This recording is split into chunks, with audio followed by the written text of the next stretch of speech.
So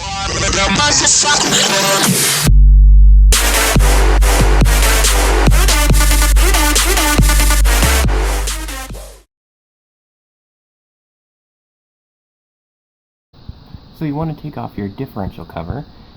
Mine are 13mm bolts all the way around.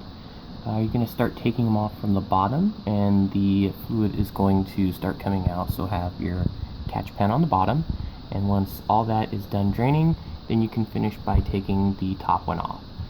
Don't take all the bolts off at the same time, because it kind of becomes a super messy thing, so take the bottom ones off first. Alright, there it goes. I had to get a screwdriver and kind of wedge it in between there and pop it out, but I got it. It's draining. Now I just need to take this cover off. Now that I got the cover off and everything's been drained, I'm going to use some brake cleaner.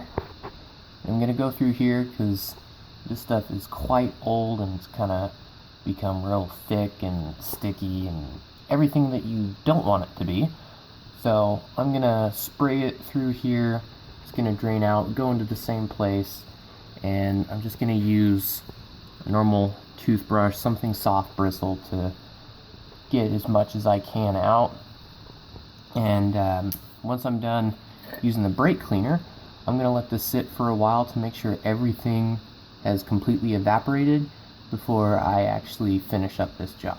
Now that I have it cleaned out, I put my rag over the top so I don't get any kind of debris in there while I'm down here.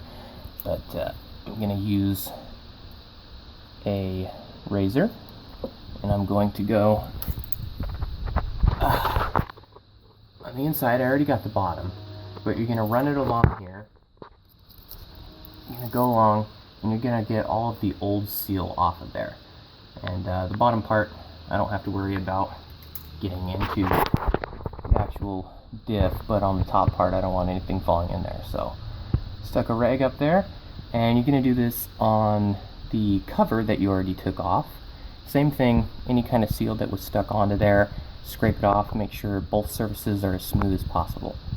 So the inside of the diff here, if you did have the ones with the C-clips, you'd be able to see the actual axle that runs all the way through here will come inside, and you can see the end of it.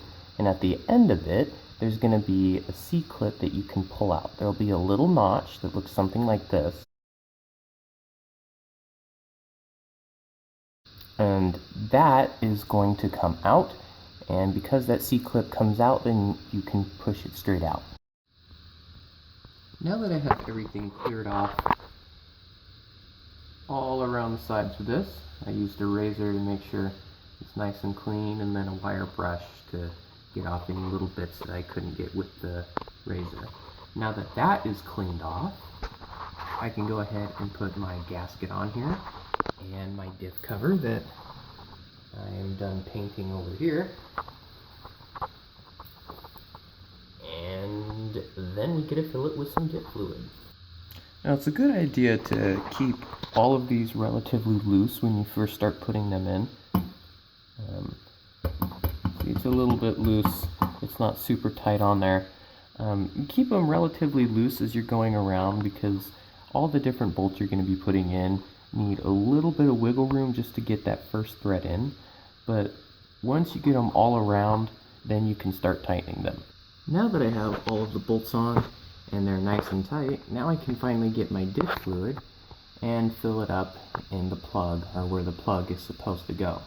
If you don't have the plug on here and you have a different diff end, it's probably up top, up here, or maybe on the other side.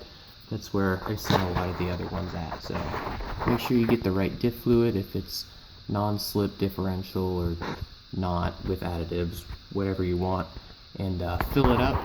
And you know when it's full when you're filling it up and it starts to drip out. That's when you know it's full. Some of these are kind of hard to get to. I've seen people get their diff bottle and a rubber hose and put it up to it and lead it into wherever the fill tank is, and either hold it up and try to squeeze it through and get it in there. So I had to end up using the hose method I was just talking about. There's already a little lip that's on these bottles of diff fluid, so I've got a hose that's connected up there. I'm going to put the end into here, and I should just be able to reach it up like this, let it drain in there, and just squeeze it, and it'll start flowing.